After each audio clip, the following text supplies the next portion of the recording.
What is up, guys? So this weekend we had another free Tower of Chaos day.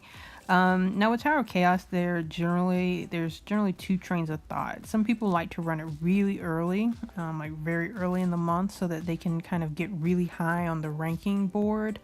And other people will run it really early in the month so they can get the benefits of running TOC, like, you know, extra dragon sigils or astral gems or energy, you know, as early as possible in the month so that they can use it for, you know, whatever they're looking to use it for.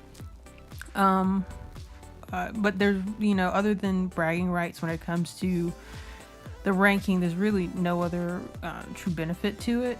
But you know, for me, I'm in the second train of thought. I prefer to wait to the pretty much the very end of the month when 433 will release a free TLC day.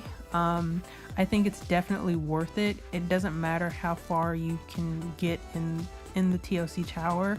It is so worth it, I think, to make use of that free day to get as much free stuff from the tower as you possibly can and get as high as you possibly can.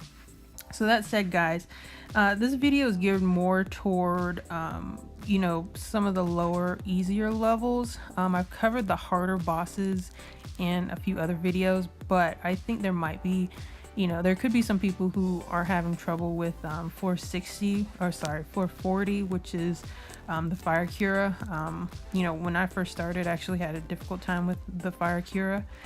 There also could be some people who have difficulty with the light succubus.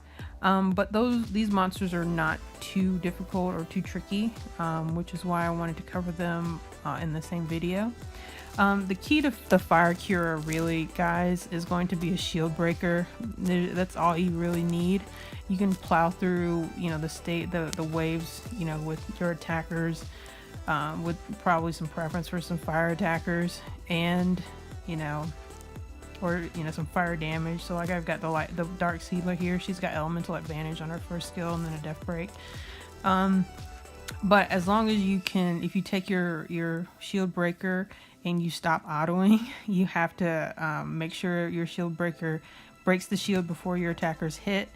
Then you're fine. And the preferred shield breaker has always been, or for the most part has been, the water cartine, because she is double use in Fire Titan. Great monster to use in Fire Titan. You can also build her pretty tanky so that you can have so that you can aggro the attacks of the wood monsters and you know, have squishy attackers kind of clean up everything else, and then she'll heal everything. So yeah, water cartine is your shield breaker of choice, but there are a number of others that you can choose, you know.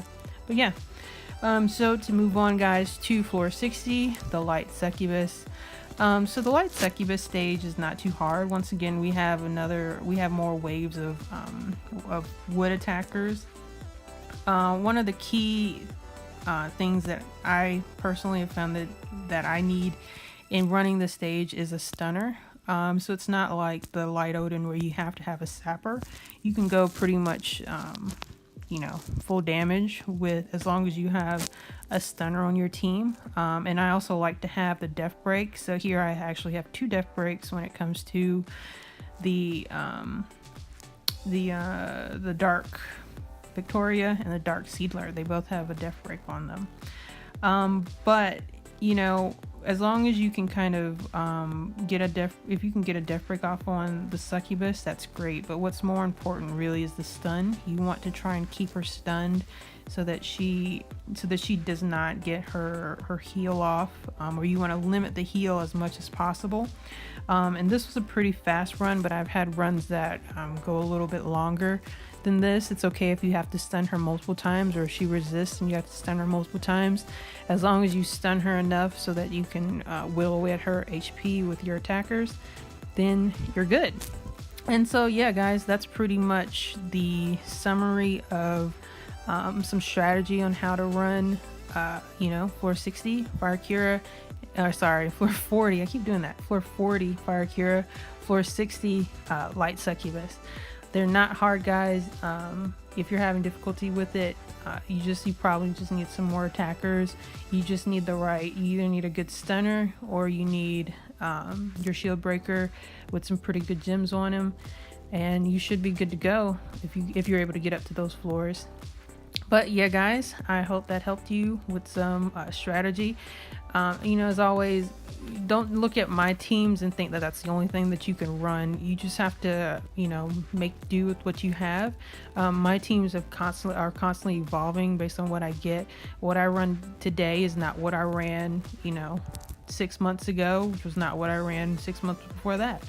You know, your teams are constantly going to evolve because new monsters are released and you get new monsters. You just have to know, you know, make use of the strategy and you know, clear your waves. So yeah, guys, if you enjoyed the video, make sure you hit that like button. If you have not subscribed yet, subscribe to my channel.